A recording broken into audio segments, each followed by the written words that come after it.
सबसे पहले तो बड़ा निराशाजनक है ये दृश्य विपक्ष को देख करके कि जब इतने महत्वपूर्ण बिल पर चर्चा हो रही है, जब इतनी संवेदनशीलता के साथ और प्रधानमंत्री मोदी जी की प्रतिबद्धता के साथ ये विधेयक लाया गया है, तो बजाय इसके कि संजीदगी से इस पर बहस की जाए, सुझाव दिए जाए, इस पर राजनीति करने का प्रयास किया जा रहा है। और मुझे हैरत है नेता प्रतिपक्ष एलओपी जी के व्यवहार पर। उन्होंने जिन अपशब्दों का इस्तेमाल किया वो अनपार्लियामेंट्री तो है ही है, बल्कि इतना अनपार्लियामेंट्री एक्सप्रेशन है वो, मैं अपने बुक से नहीं बोलूंगा कि यदि कोई व्यक्ति या माननीय सदस्य अपने आप को भी इडियट समझे तो वो नहीं कह सकता, सदन के बाहर जाकर के कह सकता, उसमें नहीं कह सकता। मुझे हैरत है कि नेता प्रतिपक्ष जिनका एक रुतबा रहता है, उनको ये बेसिक पार्लियामेंट्री नॉर्म्स की जानकारी नहीं।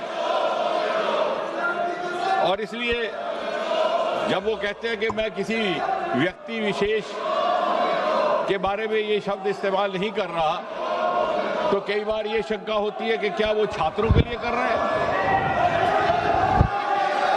और अगर ये बच्चे जो हमारा भविष्य भी है, हिंदुस्तान का मुस्तकबिल भी और विकसित भारत के उज्जवल नागरिक भी, यानी उनको अगर इडियट कहा जाए तो इससे और ज्यादा दुर्भाग्यपूर्ण कुछ नहीं।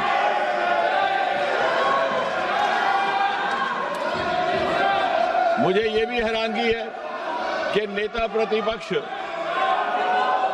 को सार्वजनिक जीवन और प्रशासनिक प्रणाली की जो बुनियादी बिंदु हैं उनकी जानकारी का भी अभाव है। सबसे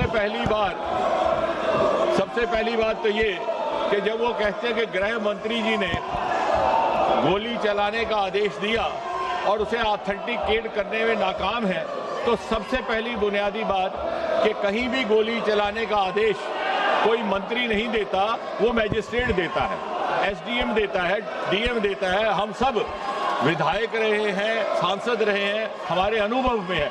इसका अर्थ ये हुआ कि उन्हें सार्वजनिक जीवन का भी अनुभव में अभाव है। दूसरी बात, ये बार बार स्पष्ट किया गया कि गोली चली ही नहीं, अश्रु गैस, टीयर गैस का इस्तेमाल हुआ, लेकिन जब गोली चली ही नहीं तो आदेश देने का सवाल ही नहीं पैदा होता। और आदेश देने का अधिकार मैजिस्ट्रेट के पास रहता है, मंत्री के पास नहीं। फिर इन्होंने ये कहा कि गृह मंत्री जी के साथ 30 गाड़ियों का 30 व्हीकल्स कैवलकेड, शायद इनको गिनती करने में भी दिक्कत है। इन्होंने शायद वो कैवलकेड देखा ही नहीं कि 30 गाड़ियां कभी भी गृह मंत्री जी के साथ नहीं चलती। फिर उन्होंने ये भी कहा कि गृह मंत्री जी विदेश गए हुए थे। हम में से किसी की जानकारी में ऐसा नहीं, कहीं कोई प्रमाण नहीं, क्योंकि विदेश जाने का सवाल ही नहीं। गृह मंत्री जी कभी भी विदेश नहीं गए। तो यानी तथ्यों के बिना, सत्य के बिना गैर जिम्मेवारी से इस सदन में बात कह देना और फिर कह करके निकल जाना, यह किसी जिम्मेवार नेता और विशेषकर नेता प्रतिपक्ष का व्यवहार हो ही नहीं सकता।